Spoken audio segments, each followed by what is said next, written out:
வணக்கம். நான் ஜோதிடர் கோவிந்தராஜன் பேசுகிறேன். இந்த வருடம் அக்டோபர் மாதம் 18ஆம் தேதி குரு பயிற்சி திருக்கணித பஞ்சாங்கப்படி ஆகிறாரு. கடகராசியில் தன்னுடைய சொந்த நட்சத்திரமான புனர்பூச நட்சத்திரம் 4ஆம் பாதத்தில் குரு பயிற்சி ஆகிறாரு.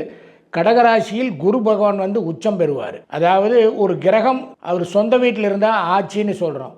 உச்ச வீட்டில் இருந்தால் உச்சமாக இருக்கார் அப்படின்னா 1.25 பலத்தை கொடுப்பாரு அப்படின்னு அர்த்தம். சில இடத்துல நீச்ச வீட்டில் இருந்துன்னா பலமிழந்து போயிடுவார் அப்படிங்கிறது அர்த்தம். அப்போது கடகராசிக்கு குரு போகிறதுனால உச்சம் பெற்ற குருவாக இருக்கிறனால பலமாக நல்லா ஸ்ட்ராங்காக இருக்கார்.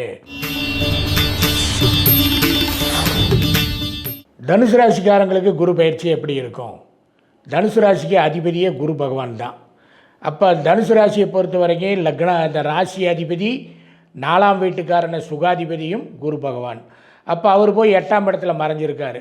அட்டமஸ்தானன்னு சொல்லக்கூடிய இடத்துல குரு பகவான் இருக்கிறான் அப்படின்னு சொன்னால் ரொம்ப நாளாக நோய்வாய்ப்பட்டு இருக்கிறாங்க அப்படின்னா அவங்களுக்கு கொஞ்சம் குணத்தை கொடுக்கக்கூடியதை பண்ணுவான் தனுசு ராசிக்காரங்களுக்கு.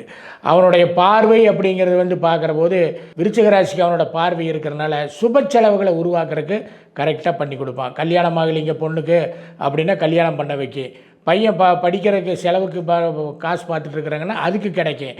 அது மாதிரி 4ஆம் வீட்டுக்காரனாக இருந்து உச்சமாக இருந்து 4ஆம் வீட்டையே அவன் பார்க்கறதுனால சுகத்தையும் கொடுப்பான், சந்தோஷத்தையும் கொடுப்பான். உற்றார் ஒருவன் நீண்ட நாள் பகையாக இருந்ததுங்க, அவங்க எங்கள் வீட்டுக்கே வர்றதில்லைங்க, அவங்களுக்கு எங்களுக்கு ரொம்ப ஒத்து போகாதுங்கன்னா ஏதாவது ஒரு கல்யாணம் காட்சியில் சந்தித்து பேசிட்டு அந்த பகை மறந்து உறவினர்கள் ஆயிடுவாங்க. பழையபடி அவங்க அந்யோன்யமாகக்கூடிய வாய்ப்புகளை எல்லாம் இந்த குரு பகவான் உருவாக்கி தருவான். குழந்தைக்கு சம்பந்தமான செலவுகள், குழந்தைகளுக்கு பிரியப்பட்டதை நான் வாங்கி கொடுக்கலான்னு இருக்கிறேங்க அப்படின்னு மனசை காசே வரலைங்கன்னா இந்த குரு பயிற்சி அந்த தனுசு ராசிக்காரங்களுக்கு நல்லது பண்ணிக்க கொடுக்கும். வெளியூர் போகலான்னு இருக்கேன், ரொம்ப நாளாக யோசிச்சுட்டு இருக்கிறேன், போகலான்னு இருக்கிறேன், தீர்த்த யாத்திரை மாதிரி போகலான்னு இருக்கிறேன்னா இந்த குரு பயிற்சி அதுக்கெல்லாமே வழிவகை பண்ணிக்க கூடியதான் இந்த குரு பயிற்சி அப்படிங்கிறது. ஏன்னா உச்சமாக அவன் புனர்பூச நட்சத்திரத்தை தான் உள்ளே போகிறான்.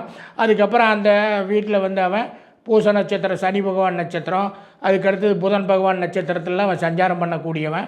அதனால் குரு பயிற்சி இந்த தனுசு ராசியை பொறுத்த வரைக்கும் 60% ரொம்ப நல்லா இருக்கும். அப்போ இதே மாதிரி எங்களுக்கு நடக்குங்களா அப்படின்னா அவங்களுடைய இண்டிவிஜுவல் ஜாதகம், லக்னத்துக்கு யோகத்தை கொடுக்கக்கூடியவங்க, லக்னத்துக்கு பாதகத்தை கொடுக்கக்கூடியவங்க, என்ன திசை நடக்குது, என்ன புத்தி நடக்குது, கிரக அமைப்புகள் எப்படி இருக்குது, அதையெல்லாம் அனுசரித்து தான் இந்த பலன் நடக்கும்.